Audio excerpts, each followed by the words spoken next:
Hey there, y'all, and welcome to today's Daily Down and Dirty. My name is Fairlight. Welcome to Airy Fairy Tarot. All right, just letting you know, we are at the Sagittarius new moon today, December 19th. I do have to make a correction about yesterday's reading. I said that the Chinese New Year was going to be starting on the Capricorn new moon. I was totally wrong, and I apologize. I feel like the rest of the reading was pretty good, and there was a lot of focus on the Capricorn new moon, so most of it stands, but we're still in the year of the snake until the Aquarius new moon on February 17th.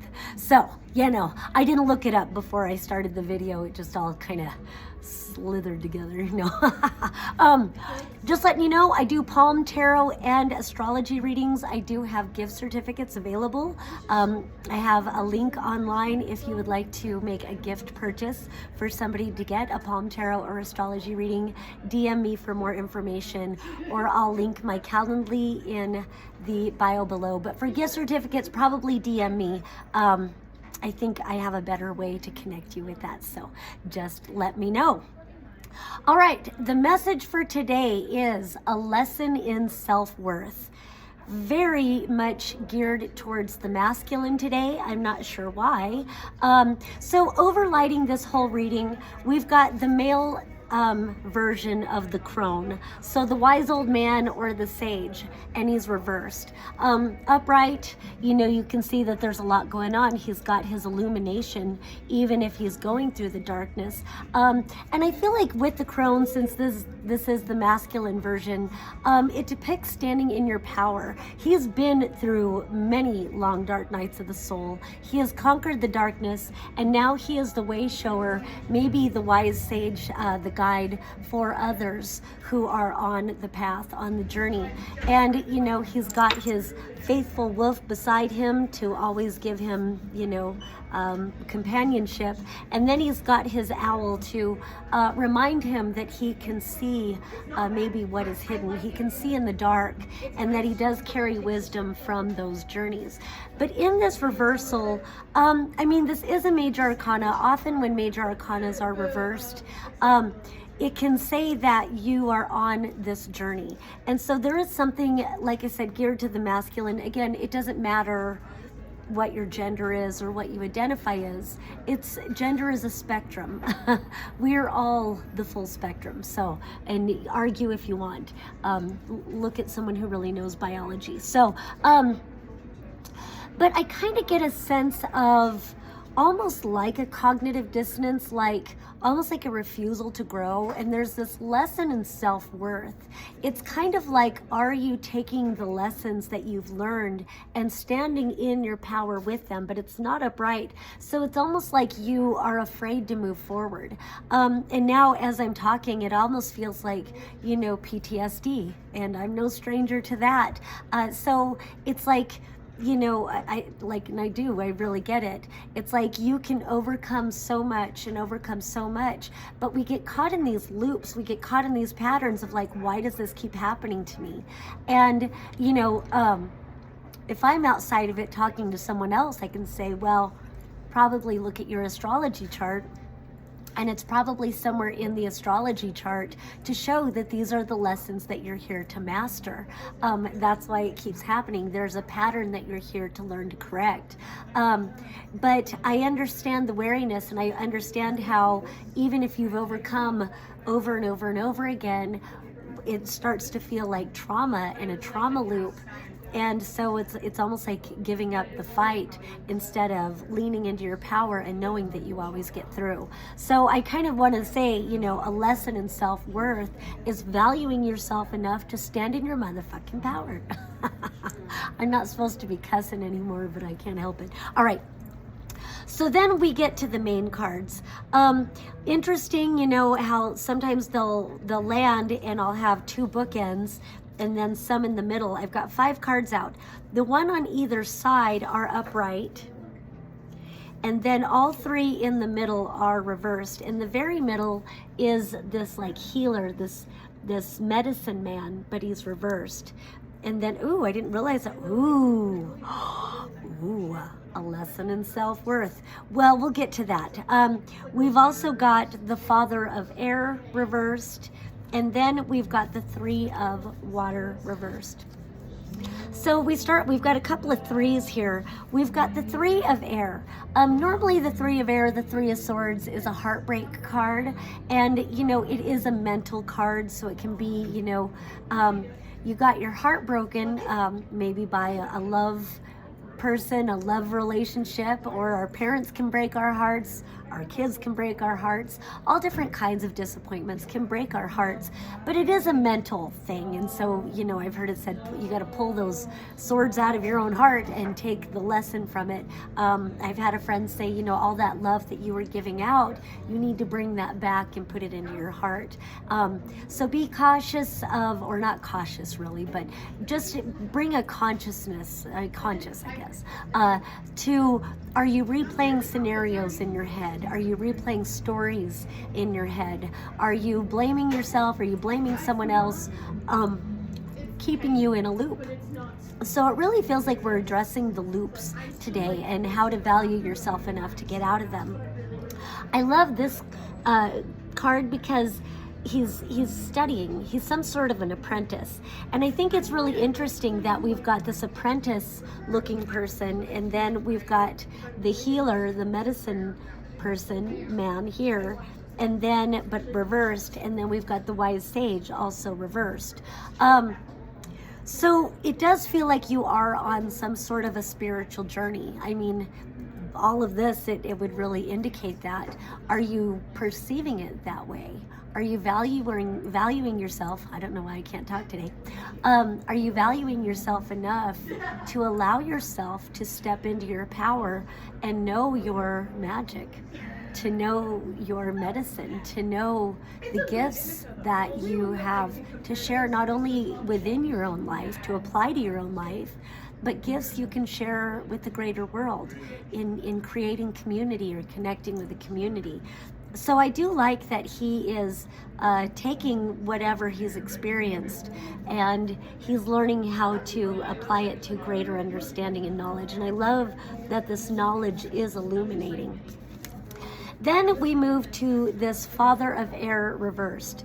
Upright Father of Air. I love that we've got these ibises that's connected to Thoth, who is connected to Mercury, the messenger. That maybe that's why I'm stumbling over my words. No. Upright. This king, this father, he's not always known as the most cuddly, soft, most loving person, but he's normally a great communicator, very fair-minded, very perceptive, very acute. He sees things that maybe others don't see, very, very intelligent, all of those things. But when he's reversed, he can be very manipulative.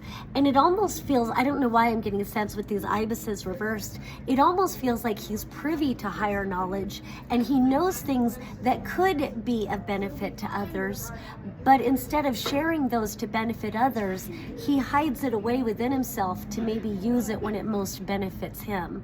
I don't know if whoever I'm talking to is doing that. I kind of get a feeling that this is probably an influence that you've had that could be a part of an aspect of this heartbreak, whether it's a direct reason that this heartbreak energy is present, or whether it's maybe a subconscious aspect of your own patterns. So I don't know, there is something asking you to take a deep look into yourself, a deep look into your beliefs and where those beliefs come from. Three of Swords is so often associated with romantic heartbreak, so I'll use that as an example, but again, you can apply it to whatever it is. So maybe you have a pattern of not communicating well. Maybe in childhood you weren't valued, your emotions weren't valued, or your perspective wasn't valued. Children are to be seen and not heard, or something like that. What did I say? And you do what I say, and don't you talk back, or anything like that. If you felt shut down and your voice wasn't valued, which many of us went through that. So no shame in that, but it's definitely going to benefit you if you study that pattern and you recognize it and you reclaim your voice. and you reclaim your perspectives and you share your perspectives.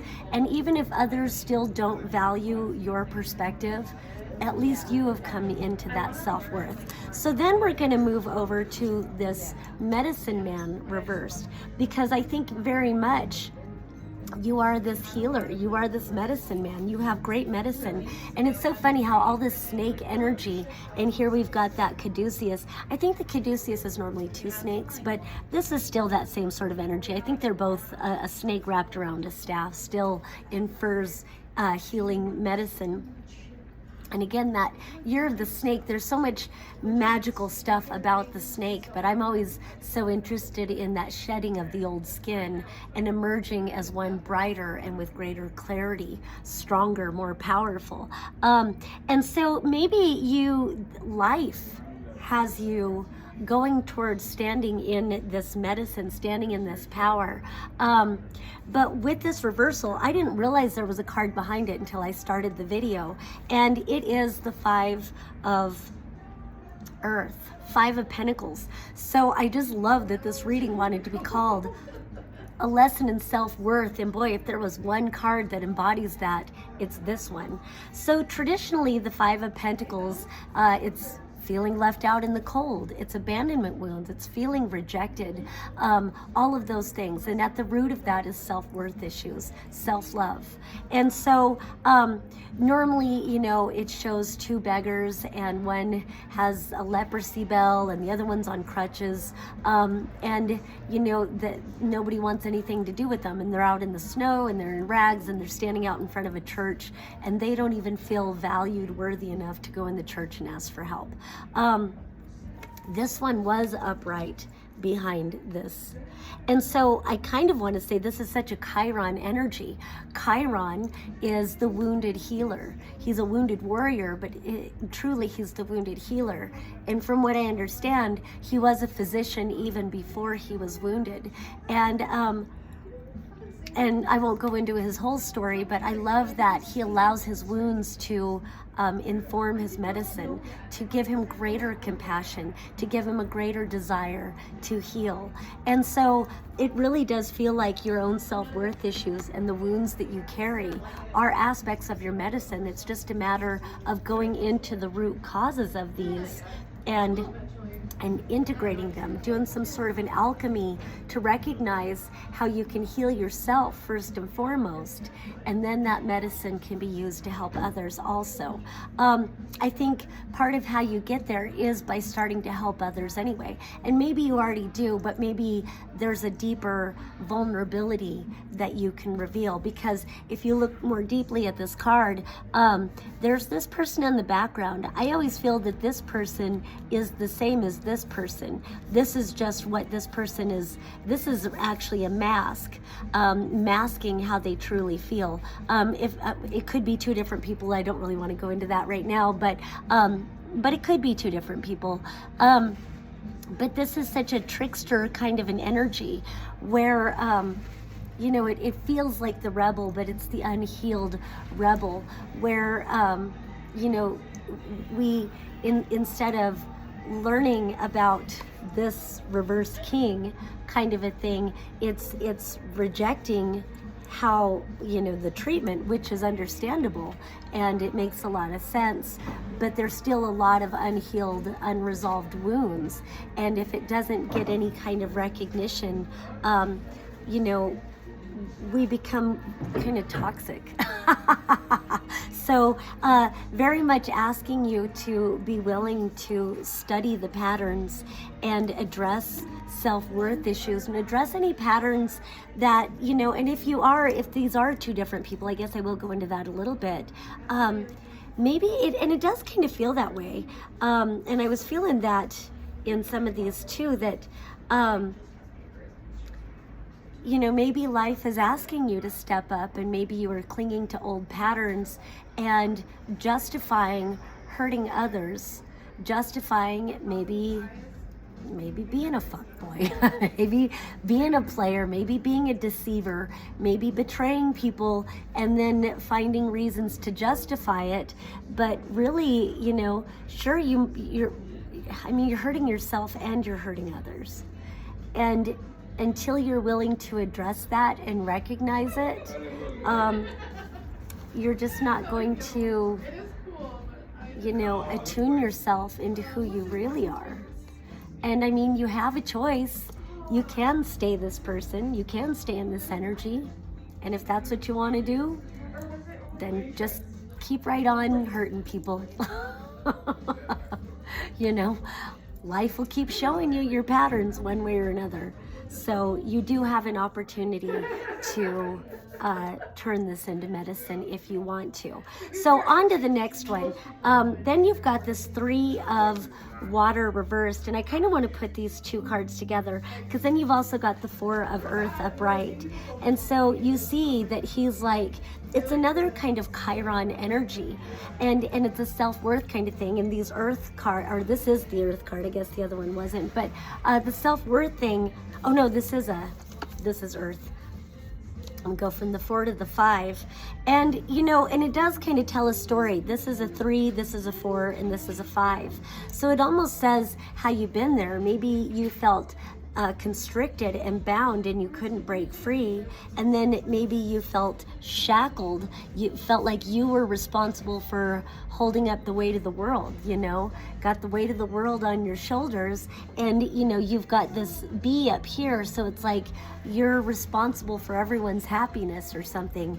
And so it's like when all of that is put on you, and you see, he's breaking down. His arm is breaking, his face, I mean, literally there's cracks in his arm and in his face from the strain of trying to hold the world up for others. And so, I could see where you break and then you eventually go into this energy. What this is saying, though, is there's this, it's necessary, I think, for you to recognize that you can lay down these burdens and you can break free. So somewhere in there, again, it's self-worth issues. It's a lesson in self-worth. If you're hurting, so I wonder if there's this pattern where you keep trying to prove yourself and prove your worth and, prove, and you get to a point where then it just becomes too burdensome. So then you become, you can't break out of this cycle, and then it leads to a fuck you, and then you become toxic, maybe. I don't know. It can seem like it appears in others, and maybe you don't recognize that pattern in yourself.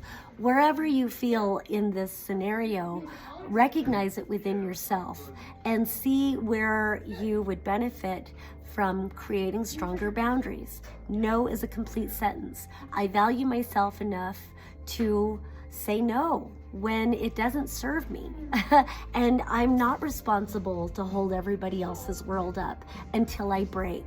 It's okay to ask for help and to break these restraints, like you're not bound to this. And because, she is breaking free here, but with this reversal, it's like she's still bound and she's underwater. So it can feel like you're drowning. Man, I relate to this reading a lot myself. You can feel like you're drowning and not feeling like you're able to express your emotions, express your truth.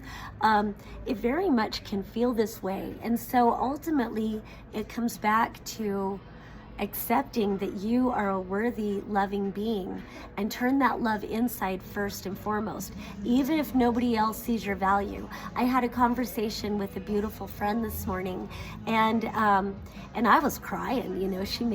She didn't make me cry, but she said things that got me crying. And she was talking about, when we receive our worthiness from how others see us, and it's so funny how we can go so far in our path and be on this journey of self-love and all of that, and then still have to come to this recognition that when we're not receiving that love and appreciation from others, we can internalize that and start drowning in our emotions. So set yourself free. It might be time to cut some people out of your life. Ultimately, if they're not valuing you and if they're not loving you, I would say first, communicate your needs to yourself. Communicate your feelings to yourself. Break yourself free right from the pen and paper. And then, talk with people that do value you. If not, there's like hotlines that you can find people who truly value human life, you know, if you're at that point. And then the people that you're feeling the most hurt with, talk with them. And, you know, and make a commitment to yourself that if they show you that they don't value you, that you're gonna walk away. You're gonna break these bonds. And you might be surprised. You might find that this is just an internalized belief that you've had throughout your life. And so either way though, you're free. Either way, make a commitment to set yourself free from anyone and anything that isn't appreciating you and nourishing you, you know, loving you, even if it's family. If they, you know, if you're the scapegoat villain in the family, you don't fucking need them. I know I keep cussing. You don't need them. I'm not editing today, I've got to go. But you don't need them. So what you need is you. What you need is you. That's the most important thing. So set yourself free. Set yourself free. Claim your medicine.